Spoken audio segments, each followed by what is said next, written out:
The starship emerged from the darkness like a pearl catching starlight, its sleek hull reflecting the sun's distant rays as it approached Earth's orbit. Commander Sarah Chen stood on the observation deck of the International Space Station, her heart racing as she watched humanity's first contact with an alien civilization unfold. The Viridian vessel, as they called themselves, had responded to Earth's deep space signals with unexpected swiftness. Their initiating contact protocols, Lieutenant James Rodriguez reported, his voice steady despite the historical gravity of the moment. Their transmission is perfect English. The Viridians presented themselves as members of a peaceful interstellar alliance, seeking to welcome humanity into a greater galactic community. Their ambassador, High Consul Zarn, cut an impressive figure with his crystalline skin and eyes that seemed to hold ancient wisdom. For 6 months, they shared technological insights, medical advances, and cultural exchanges that accelerated human development by decades. But Sarah couldn't shake her unease. Something about the Viridians' perfect understanding of human languages and customs felt too convenient, too rehearsed. Working late one night in the newly established Earth Viridian Research Center, she stumbled upon encrypted transmissions that changed everything. The Viridians weren't ambassadors. They were scouts. Earth wasn't chosen for its potential as an ally, but for what lay beneath its surface. Deep scans had revealed something that made the entire Viridian Alliance Council tremble. 3 kilometers beneath the Earth's surface, Sarah Chen and Dr. Kane followed the pulsing lines of light that had begun appearing in the ancient tunnel walls. Each step deeper into the planet's secrets revealed new wonders, crystalline computers that hummed to life at their approach, holographic displays that flickered with symbols from a civilization that had vanished eons ago. The architecture is responding to our presence, Dr. Kane observed, running his hand along a wall that seemed to ripple at his touch. It's as if the whole facility is waking up. Behind them, a small team of engineers and scientists followed, documenting everything they encountered. The survival of humanity might depend on understanding this technology quickly. Their progress halted at a vast circular chamber. In its center, a pillar of light stretched from floor to ceiling, pulsing with a rhythm that matched the beating of their hearts. As they watched, the light coalesced into a humanoid form, an interface for something far more vast and complex. "I am Atlas," the figure announced, its voice resonating not through the air, but directly in their minds. "Guardian Intelligence of Earth Defense System Alpha. After 300,000 years of dormancy, primary protocols have been reactivated due to level Omega threat detection." Sarah stepped forward, her military training warring with her awe. "We need your help." The Viridians. "The Viridian Alliance is a known entity," Atlas interrupted, projecting a cascade of historical data around them. "They are scavengers of ancient technology, seeking weapons to maintain their dominion over younger species. Their arrival was anticipated." The revelation stunned the assembled humans. Dr. Kane found his voice first. "You knew they would come. Why didn't you activate sooner? Why let them attack us?" The holographic figure's expression shifted to something almost apologetic. "Earth's defense systems require synchronized integration with the dominant species. Previous attempts at premature activation resulted in planetary devastation. You needed to evolve, to reach a specific technological and social threshold. The Viridian threat has accelerated the timeline, but you are now ready." Above them, the Viridian bombardment continued. Cities burned, and millions sought shelter in underground bunkers. But in this chamber, humanity was about to learn the truth about their world and their place in the galaxy. Atlas began the initialization sequence, connecting with similar facilities across the globe. "Your ancestors were not the builders," it explained as massive machines hummed to life around them. "They were chosen. The precursors seeded this world with primitive life, knowing that natural evolution would eventually produce beings capable of wielding its power. You are the inheritors." As Atlas spoke, Sarah felt something change in the air. A charge, a presence. Neural interfaces emerged from the walls, offering connection to Earth's defense grid. The integration must be voluntary, Atlas explained, but it must also be immediate. The Viridians have begun deploying planet cracker weapons. Dr. Kane studied the interface nearest to him, his scientific curiosity warring with caution. What exactly are we connecting to? Everything. Atlas replied simply. Earth is not merely a weapon. It is a seed. Within its core lies the power to reshape reality itself. The precursors built worlds like this across the galaxy, waiting for species worthy of their legacy. The Viridians found others, corrupted them. Earth is among the last. Sarah reached for one of the neural interfaces, her decision made. How many people do you need? 7, Atlas answered. 1 for each primary system. But be warned, the integration is permanent. Those who connect will become part of Earth's defense grid forever. There can be no separation without death. The chamber fell silent as the implications sank in. Humanity had always dreamed of touching the stars, but not like this. The price of survival would be transformation into something beyond human, becoming living components of a machine that encompassed an entire planet.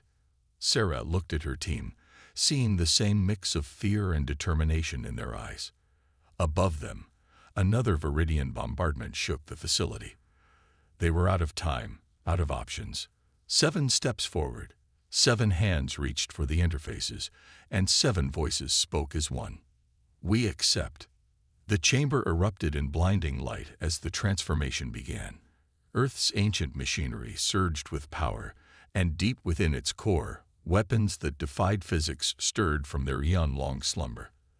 The Viridians were about to learn why the precursors had chosen humanity as their heirs, and why Earth had been worth protecting for so long. The transformation was both agony and ecstasy.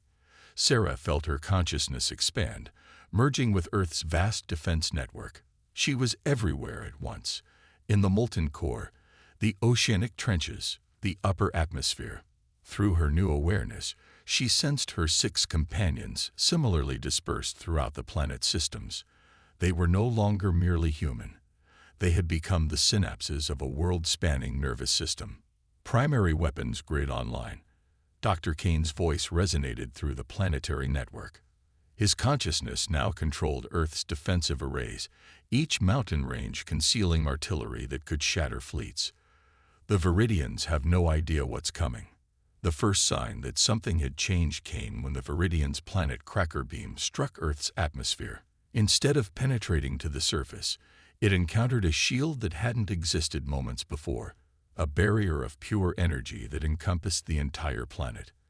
On the bridge of the Viridian flagship, High Consul Zarn watched in horror as his most powerful weapon dissipated harmlessly. Impossible, he whispered, his crystalline features reflecting the failed attack's glow. The integration shouldn't be possible for primitives. He never finished the thought. Sarah, now merged with Earth's targeting systems, unleashed the first counterattack. Massive cannons emerged from the Himalayas, their barrels gleaming with energy that defied conventional physics. The beams they fired didn't travel through space. They bent it. 3 Viridian capital ships simply ceased to exist, the space they occupied folding in on itself. But the power came with a price. Each weapon's discharge sent waves of pain through the 7 humans integrated into Earth's systems. They were feeling the planet's exertion, as if it were their own body straining against impossible odds. Neural load approaching critical levels, Atlas warned. The human consciousness was not designed to channel this much energy. We don't have a choice, Sarah responded through gritted teeth. Around the world, more of Earth's defensive systems activated. The Pacific Ocean itself rose up, its waters forming crystalline structures that launched swarms of autonomous fighters. The Amazon rainforest revealed itself to be a vast biomechanical factory, producing defensive drones by the thousands. The Viridian fleet, for all its advanced technology, found itself overwhelmed. Their tactical advantage evaporated as Earth demonstrated weapons and defenses they had never imagined possible. But High Consul Zarn was not ready to admit defeat. Deploy the World Breaker virus, he commanded. If we cannot claim this weapon, we will destroy it. Digital warfare erupted across Earth's networks. The virus, designed to corrupt planetary defense systems, sought vulnerable points in the merged human-machine consciousness. Sarah and her companions felt it like acid in their veins, burning through digital pathways, threatening to unravel everything they had become. But the virus encountered something its creators hadn't anticipated: human adaptability. Where pure machine logic would have been overwhelmed, human intuition found solutions. The 7 integrated consciousnesses worked in perfect harmony, their thoughts moving at the speed of light, evolving defenses faster than the virus could mutate. "You don't understand what we are," Sarah broadcast across all frequencies, her voice carrying the weight of an entire planet. "We're not just operating a weapon. We have become the weapon. And we're through being underestimated." The Earth itself seemed to shudder as its full arsenal was brought to bear. Gravity wells appeared among the Viridian fleet, crushing ships into singularities. Temporal weapons phased vessels out of normal spacetime, leaving them trapped between moments. The atmosphere itself became a weapon, launching plasma strikes that burned with the heat of stars. But victory would demand more than just firepower. As the battle raged, Dr. Kane made a stunning discovery deep in Earth's archive data. The precursors hadn't just built a weapon. They had created a key to something far more significant. Earth was one of 7 similar worlds, scattered across the galaxy. If united, they formed something of unimaginable power. The Viridians knew. He shared across the neural network. That's why they've been searching for these worlds. They don't just want weapons, they want to prevent the network from ever being completed. As the truth of their situation became clear, Sarah and her companions faced a terrible choice. They could drive off the Viridian fleet and save Earth, but would that be enough? The enemy would simply return with a larger force, better prepared for Earth's defenses. To truly protect humanity, they would need to take the fight to the stars, to find the other worlds before the Viridians could corrupt or destroy them. The decision would mean leaving Earth, their transformed selves piloting the entire planet through space. It would mean abandoning the familiar orbit they had known since the dawn of their species. But as another wave of Viridian ships emerged from hyperspace, they realized there was really no choice at all. All defensive systems to maximum. Sarah commanded, "Begin charging the stellar drive. We're taking this fight to them." The day Earth had been mocked as weak was over. The day it would show the galaxy its true strength had just begun. The void between stars became Earth's new ocean. As humanity's homeworld moved through space under its own power, its defensive systems remained at full alert.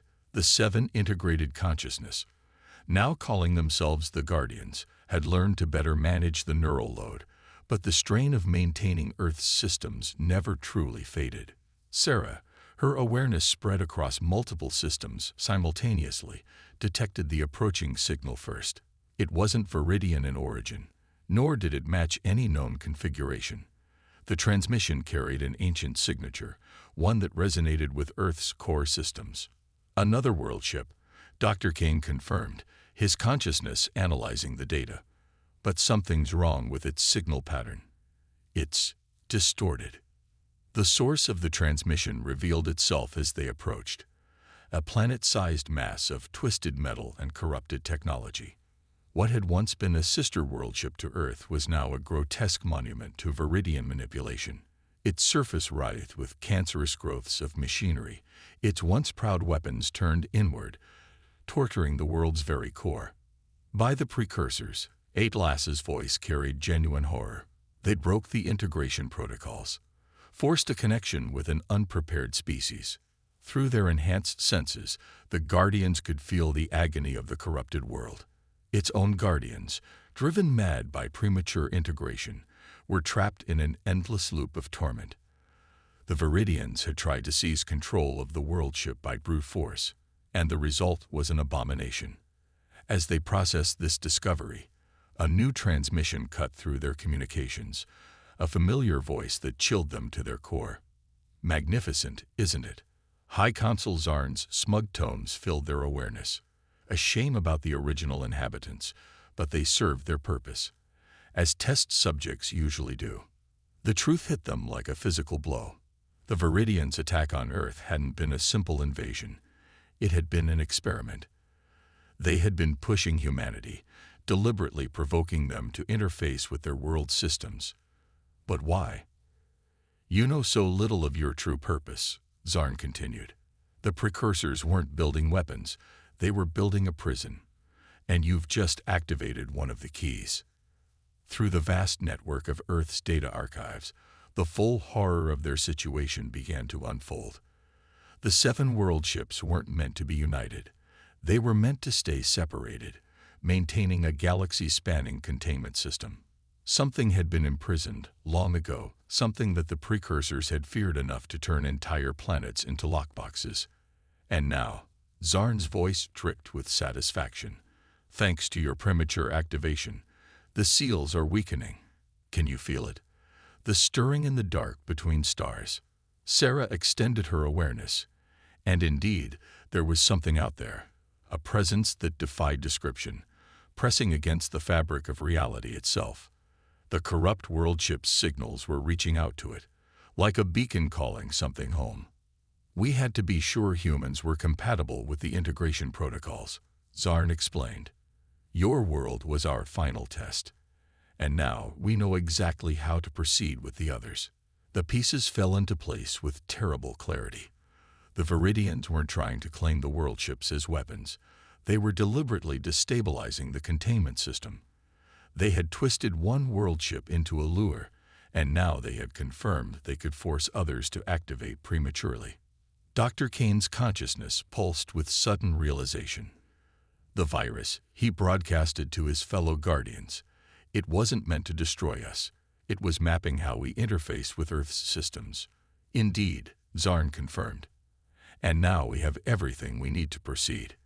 The other world ships will be forced online, their Guardians driven mad, their containment protocols shattered. And when the prison finally breaks, the transmission cut off as a massive Viridian fleet emerged from hyperspace. But this force was different from the one that had attacked Earth.